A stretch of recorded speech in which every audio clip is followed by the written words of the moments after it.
पैसा से हाने इयरमार्क तौरगा लेरबा नत्रगना पैसा हाने ऑलरेडी सैंक्शन तौरगा लेरबा अदुगा थबक तु कॉन्ट्रैक्टर मखैना पाइखतपदा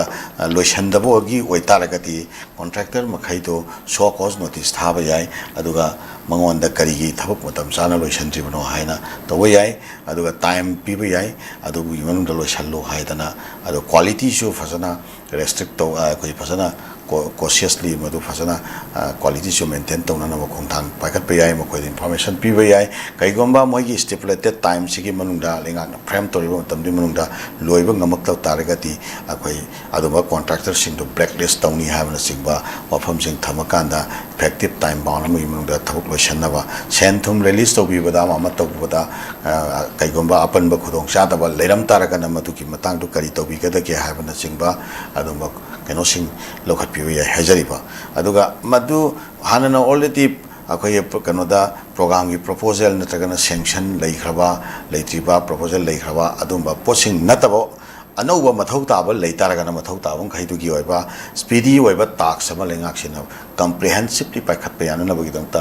adugumba mayam do fazana find out tor matunda priority the number 1 2 3 4 5 6 7 priority list sam sembiraga adugi pot singsi karamba financial head ta karamba mafam dagi kamaina tawraga hairibasi masigi settle tawbadagi haiba lengaksina madugi policy ma cabinet ki thakta fasana khanna biraga warep lawraga madugi matungina chatlaga madugi paisa nungsaga mari lena ba issue singsi final settlement nam to thokpiraga aduga contractor singse khannu matamda yamna genuine noiba yamna fazana reputed oiba adumba pot sing akhoi corruption malpractice nepotism mayam si yauhandana fazana merit basis ta fazana contractor singse khanbira kanda dege tender bid kari krama ma sing do merit basis ta fazana tawbira kanda fazana timely thabak tawnana bagi khongthang singsi lenga ki leribo official singsi na masi monitor tawhanba madu fazana monitor tawramdaba marak sirai sida akhoi fact losalaga achumbu losalaga akhoi kano manaraga toramba kholamba kano so mayama akhoi kano da report hana mamang ta tawnar khiba leidana ko sigumba singsina akhoi mari leinaba akhoi kano singsina akhoi fazana monitor tor adumba miyoi singdo faraga khudak ta mathawta gi akhoi lothokpa khotokpa punishment akhoi lenga paikhat tor sumaina krak lakpa yachal lakpa lenga ki yamna effective oiba adumba policy program ama implementation da yamna sincere amasung effectiveness ama ohenba ani shubada akhoi financial management da magi financial keno do akhoi keno sabsana akhoi keno lupholam ta lehenda ba du ba that kind of system ama transport and communication ga mari lena ba hiram sing sita koi priority piraga lenga sina pakhat pi batara ga